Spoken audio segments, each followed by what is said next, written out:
everyone, this is Xuanhui Huang, and today I'm going to teach a lesson called Identity Project, Self-Portrait. So in this lesson, students will create a self-portrait using the colors, elements, images, textures, and all the other elements from Surrealism. Students may use any medium of their choice as long as the final product retains elements learned about artistic characteristics of Surrealism. Students must understand some of the artist's texts in order to create an appropriate self-portrait according to the instructions above. They will apply the information they learned to an artistic representation of themselves using the methods and style from Surrealism. And even though I ask students to use the elements of Surrealism, I still want them to be more intuitive and self-led. Students need to compose an image that addresses what is hidden about themselves, contrasting with what is exposed, and how the physical and emotional interplay. For the national standard, connecting, relating artistic ideas and work with personal meaning and external context. So identity, we know that is what makes you who you are. So all your identity markers shape how you perceive the world and also how others perceive you. So identity work in a classroom, I think is very important and very, very practical in an art lesson, because it also builds a level of trust. Students feel safe to be who they are in the classroom. So identity portraits are a project that allows my students to express their own identities. And prior to this lesson, we already studied about Frida's life, and the symbols she used in her paintings is all related to several events happened in her lives. And we studied not just the analysis of the techniques of her work, but also review the important events in her life and how that affected her artwork and self-portraits. Okay, so this is one of the video we watched during our lesson. And more resource that, well, we don't have time to watch today, but there's a lot of resources that I ask students to do research about. So these are some of the works of students after the lesson. Okay, as you can see that this is their self-portrait. They learn to use the elements from the Surrealism to express themselves. So this is their self-identities. Things people can see and things are hidden, but they try to express that from their paintings, their artwork. So my lesson plan, the first step is social emotional learning. So these are some materials I use: Google Slides, Avatar Classroom, caption the slides. Okay. And the second step is instruction with engaging activities. And usually I use Google Slides presentation, Canva presentation, and Pear Deck. In this lesson demonstration, I'm going to use the Canva presentation. And also I usually use self-pacing guide with UDL. So in the pacing guide, you are going to see, and students will notice, they have must do tasks, should do tasks, and aspire to do tasks. They are going to have a lot of choices in the lesson regard to in-class work, homework, and projects. So this is the example of the lesson plan. The first part is social emotional learning. The second part is engage and explore. And third part is explain and elaborate. And the last part of the lesson plan is intervention and reflection. So this is the self-pacing guide students receive at the beginning of a project. And there are also more self-pacing guide that I made. And this is just a must-do tasks. Okay, students going to use the slide deck to complete all the must-do tasks for this lesson. Okay, so you can click here and it's going to take you to next slide deck.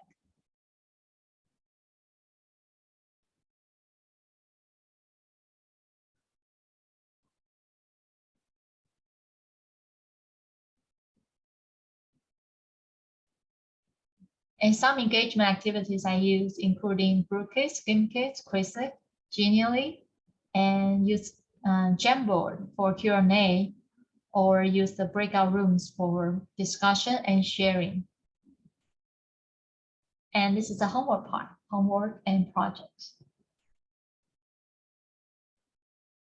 So this is an example of choice board. Students can use the choice board to pick one thing they like to work on for the homework.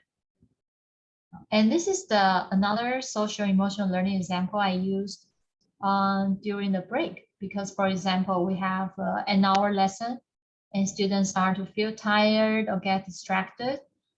I will use this example. One of the examples for students to share about why they decide this app they will pick if they could only use one for 1 week. And then we talk about it, and then we continue our lesson.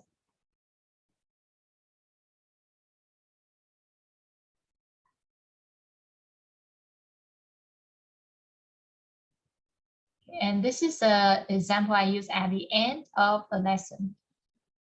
So at the end of the lesson, after students learn and we talk about and we share and we practice the join part, ask students to be curious. What do they still want to learn about today's lesson? And they can respond on the Google Slides, and I can use that to modify and prepare for my next lesson. Okay, so let's go. I'm going to start teaching now, but bear with me. I don't have any students online now, so you're going to hear myself doing all the self-talking Q&A. All right, so hi everyone. Hello, my dear students. So how's your day today? Before we start this lesson, I need to caption this photo. If you need to put the caption for this photo, what would you put? Okay, all right, thank you for your input. Oh, I see. Hong Zhaoyi, your caption is, what is that makeup? Okay, good. Okay, another student? Oh, Miss Huang, oh, that's me. Okay, I wrote, what is it, April already? Okay, Nathan, I see your caption is, when I get an F on the test, I didn't study for. Oh, I'm sorry to see that. Okay, all right, thank you. And oh, okay, let's try another activity, okay? You guys seem very excited because today is Friday. It's a happy Friday.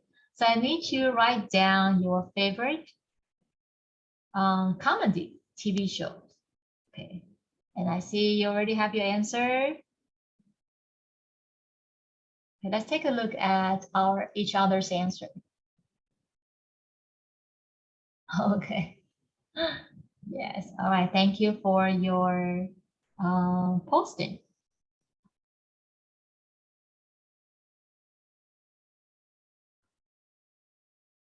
So remember last time we talked about focal point. So what is focal point? Remember? Okay, anyone? You can put your answer on the Jamboard that I shared in our chat box. If you didn't see the link, let me post again. I'll post the link for the Jamboard again in the chat box. And please put your answer and tell us what is the focal point.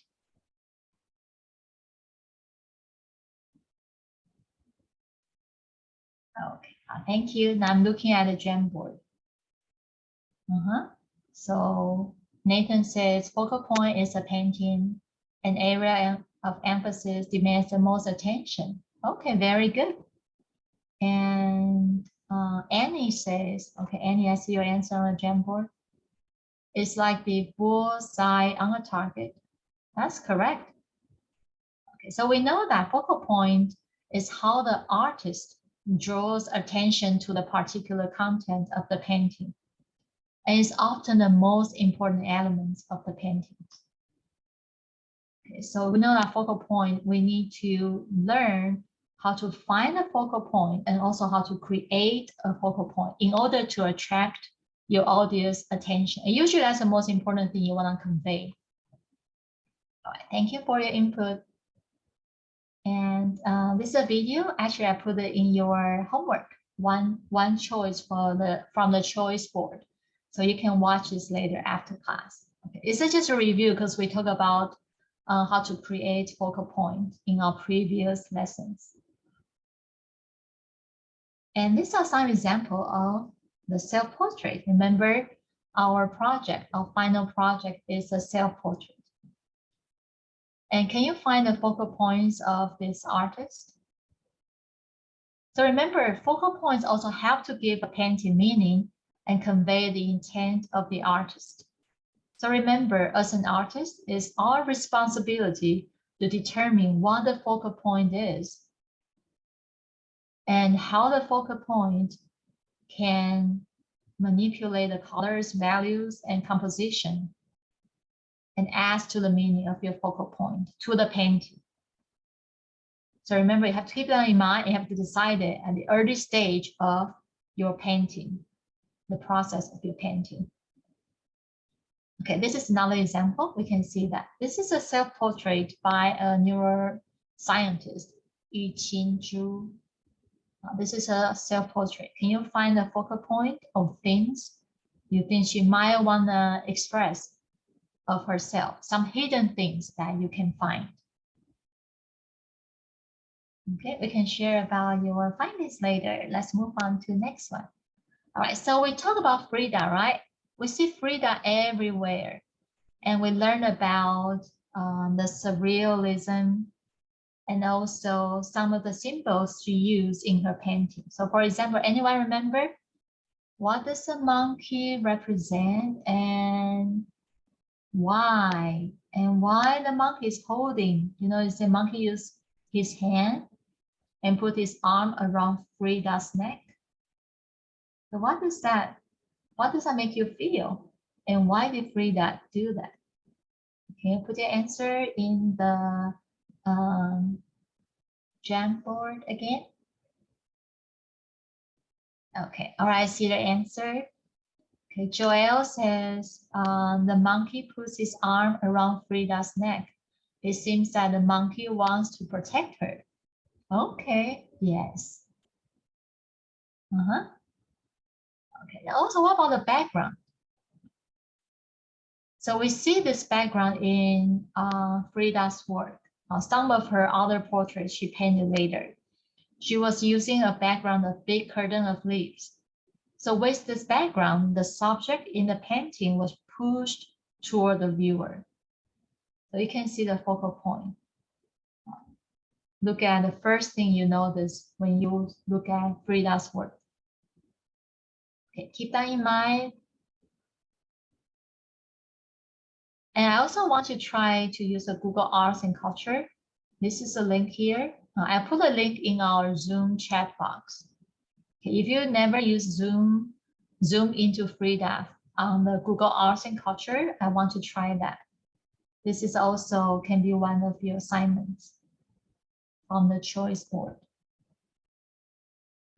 Okay, so now after we learn about the surrealism, we already learned about surrealism last week.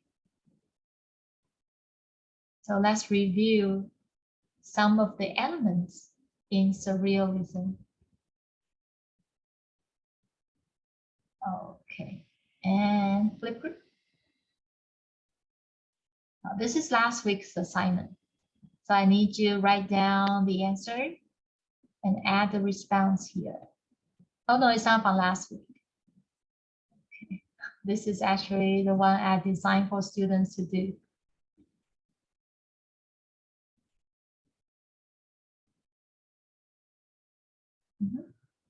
And this is a review for us, for students to, you know, we can play a game in class. We learn about different art forms. and the important art movement. So this is a game kit that we can play in our class. So usually in class after a unit and before the test or before the project presentation, I use several games to help students review the concepts we talk about in the unit.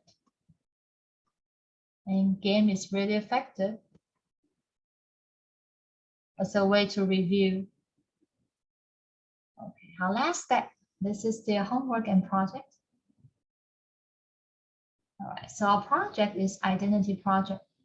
These are all the things students need to include in their self-portrait.